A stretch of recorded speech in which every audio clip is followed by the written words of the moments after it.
700+ বন্দী যারা এখনো পলাতক রয়েছে। জি, আপনার পরবর্তী প্রশ্নটা কি ছিল?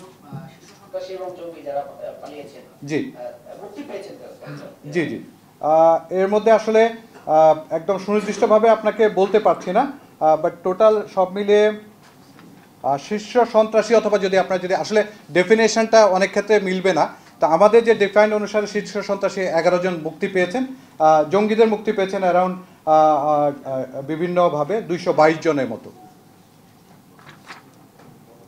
সরি, আমি কারেক্ট করছি, 174 জনের মতো বিভিন্ন যারা জেএমবি অথবা বিভিন্ন নামে ছিলেন তাদের মধ্যে। আর শীর্ষ সন্ত্রাসী নামে আমাদের ডেফিনেশনে 11 জন মুক্তি পেয়েছেন। আর টোটাল 70 জনের মতো যারা পালিয়ে গিয়েছিলেন, তাদের মধ্যে 70 জনের মতো পলাতক আছেন। না, সবাই জঙ্গি না, এর মধ্যে বিভিন্ন আলোচিত আছেন, বিভিন্ন মামলায় ফাঁসির দণ্ডপ্রাপ্ত আছেন, সব মিলিয়ে।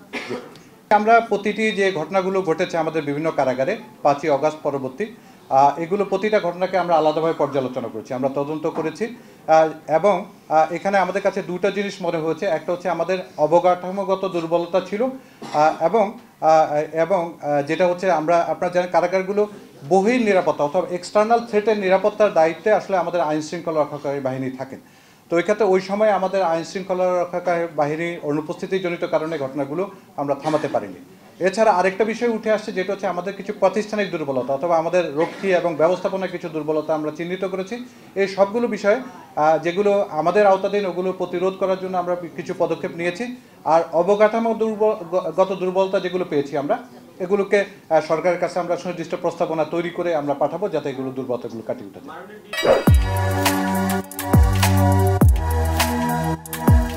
কারা অভ্যন্তরে মাদকদ্রব্যের প্রবেশ রোধ করবে ঝুঁকিপূর্ণ কারাগারসমূহে ডগ স্কোয়াড মোতায়েনের প্রক্রিয়া চলমান রয়েছে, এবং আমরা আশা করছি আগামী 2-3 দিনের মধ্যে বেসিক্যালি ডগ স্কোয়াড আমাদের কয়েকটি কারাগারে প্রবেশ পথে মোতায়েন করা হবে।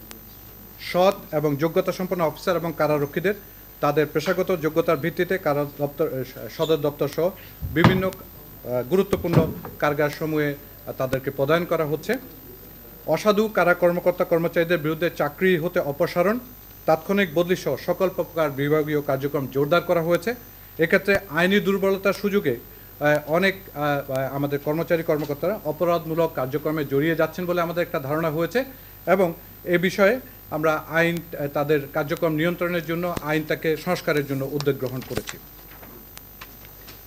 সকল সময়ে বন্দীদের সাথে মানবিক আচরণ নিশ্চিতের জন্য বেশ কয়েকটি নির্দেশনা ইতিমধ্যে জারি করা হয়েছে।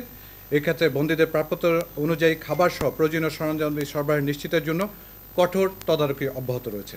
বন্দীদের দেখা সাক্ষাৎ, টেলিফোন কথোপকথন, চিকিৎসা সেবা যথাযথ নিশ্চিতের লক্ষ্যে সুনির্দিষ্ট নির্দেশনা জারি করা সহ তা বাস্তবায়নে কঠোর নজরদারি আমরা করে যাচ্ছি। বন্দী ব্যবস্থাপনায় অধিক স্বচ্ছতা এবং জবাবদিহিতা নিশ্চিতকরণের লক্ষ্যে কারাগার ব্যবস্থাপনা সংক্রান্ত সফটওয়্যার তৈরির উদ্যোগ গ্রহণ করা হয়েছে। এছাড়া তাদেরকে ম্যানেজমেন্টের জন্য RFID এবং এমনকি GPS ব্যবহারের উদ্যোগ নেওয়া হয়েছে। এছাড়া সেবা প্রত্যাশীদের সহায়তার জন্য 24 ঘন্টা হটলাইন চালুর উদ্যোগ গ্রহণ করা হয়েছে, এবং খুব অল্প সময়ের মধ্যে এটা আমরা চালু করতে পারবো বলে আশা প্রকাশ করছি।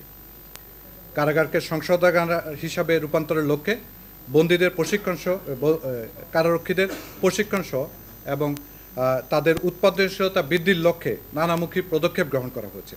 এর মধ্যে থাকবে নতুন পণ্যের উৎপাদনের জন্য স্থাপনা তৈরি, পুরনো যন্ত্রপাতিসমূহের আধুনিকায়ন।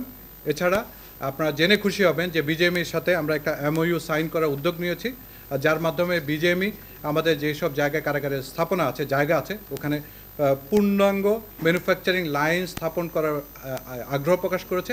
এছাড়া তাদের উৎপাদিত পণ্য তারা ক্রয় করবে, এটা নিশ্চয়তা প্রদান করার জন্য আলোচনা চলছে। এবং এছাড়া যারা প্রশিক্ষণ পাবে এইসব ম্যানুফ্যাকচারিং লাইনে, তাদের পরবর্তীতে তাদের জেল থেকে মুক্তি পাওয়ার পরে তারা যাতে বিভিন্ন জায়গায় চাকরি পেতে পারে, অগ্রগণ্যতা পায়, এই জন্য বিজেএমই সাথে আমাদের আলোচনা চলছে। এটা সাফল্য পেলে আমি আশা করি যে পোস্ট সেন্টেন্স যে রিহ্যাবিলিটেশন প্রোগ্রামের একটা বড় উন্নতি সাধন হবে।